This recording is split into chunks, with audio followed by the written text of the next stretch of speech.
Albert Einstein once said, everybody's a genius. But if you judge a fish by its ability to climb a tree, it will live its whole life believing that it is stupid.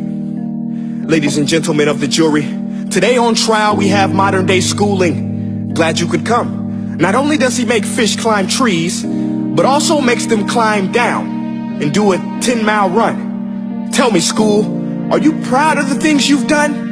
Turning millions of people into robots, do you find that fun? Do you realize how many kids relate to that fish swimming upstream in class, never finding their gifts, thinking they are stupid, believing they are useless? Well, the time has come, no more excuses. I call school to the stand and accuse him of killing creativity, individuality, and being intellectually abusive.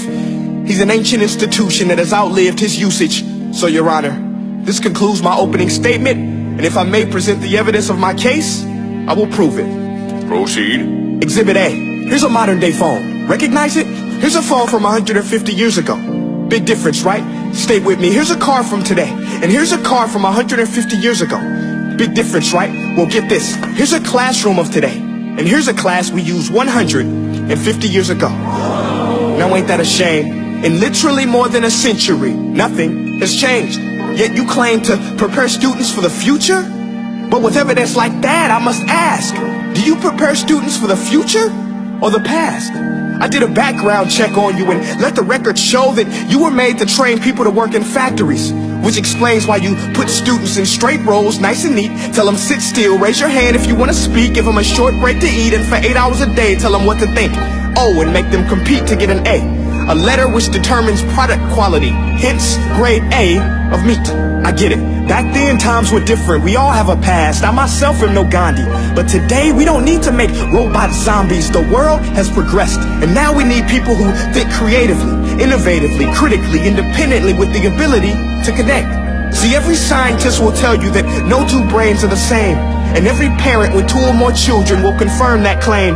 So please explain why you treat students like cookie cutter frames or snapback hats, giving them this one-size-fits-all crap. Watch your language. Sorry, Your Honor, but if a doctor prescribed the exact same medicine to all of his patients, the results will be tragic. So many people will get sick, yet when it comes to school, this is exactly what happens. This educational malpractice, where one teacher stands in front of 20 kids, each one having different strengths, different needs, different gifts, different dreams, and you teach the same thing the same way? That's horrific.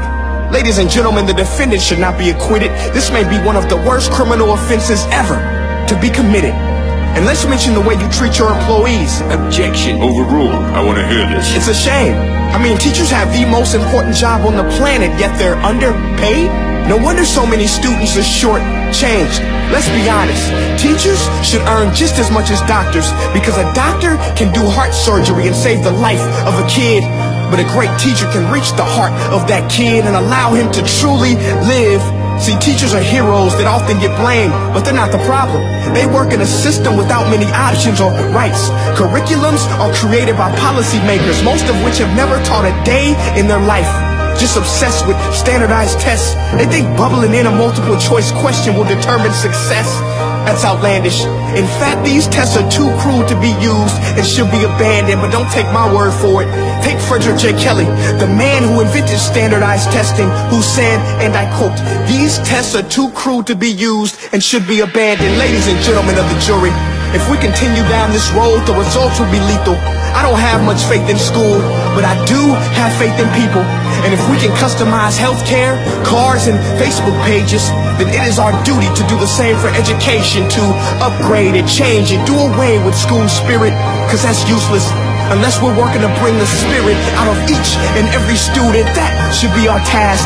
No more Common Core. Instead, let's reach the core of every heart in every class. Sure, math is important, but no more than art or dance. Let's give every gift an equal chance. I know this sounds like a dream, but countries like Finland are doing impressive things. They have shorter school days. Teachers make a decent wage. Homework is non-existent, and they focus on collaboration instead of competition. But here's the kicker, boys and girls. Their educational system outperforms every other country in the world.